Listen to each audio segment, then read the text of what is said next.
আসসালামু আলাইকুম। চলে আসলাম একটা নতুন জায়গার সন্ধান নিয়ে। এই যে দেখতেছেন ফাঁকা রোড, এই সামান্য সামনে গেলে বয়ার বাজার। এই দেখতেছেন এই সাদা দেখা যাইতেছে, এটা সরকারি ক্লিনিক, এটা একটা হাসপাতাল। সাবু চেয়ারম্যানের বাড়ির লগে, বাড়ির সামনে।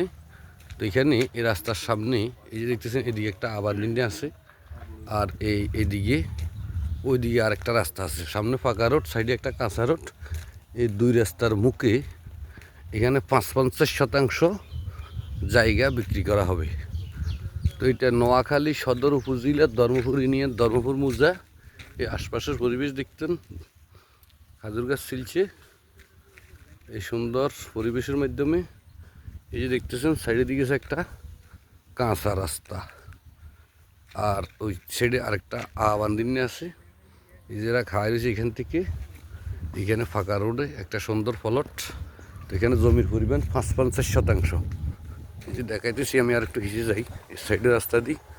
আপনার চাইলে একটা, দুইটা, তিনটা পরিবার এখানে ভাগ করে নিতে পারবেন। ৫-৫০ ডিসিম জমিন। যারা বাড়ির টেক, নোয়াখালী সদর উপজেলা বাড়ির টেক এলাকার জায়গা খুঁজতেছেন, তারাই দেখতে পারেন বয়ের বাজারের আশপাশে, বা গাজীরখাবার দক্ষিণে, বয়ের বাজারের দক্ষিণে। তো এই জায়গাটা একদম সুন্দর পরিবেশে। এই যে ইরি করবার জন্য সইছে জমিটা, এসব জমি পানি দিয়ে সইছে। তো ওই জমিটা যদি নিতে চান, যোগাযোগ করবেন। জমিটা সাপকবলা জমি। এখানে মাছ দিতে কবলা হবে। এই জমির সদর উপজেলা ধর্মপুর ইউনিয়ন, ধর্মপুরের বাড়ির টেক মৌজা। এই হলো জমিন। তো এই জমিটা ধরুন প্রতি ডিসিমের দাম চাইতেছে 40,000 টাকা।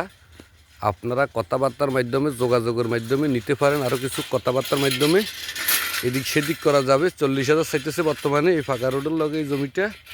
এই হাসপাতালের দক্ষিণ দিয়ে আশপাশে বসতি, কারেন্ট, সব কিছু আছে। তো ভালো লাগলে লাইক, কমেন্ট, শেয়ার করবেন। কিনতে চাইলে যোগাযোগ করবেন। আল্লাহ হাফেজ।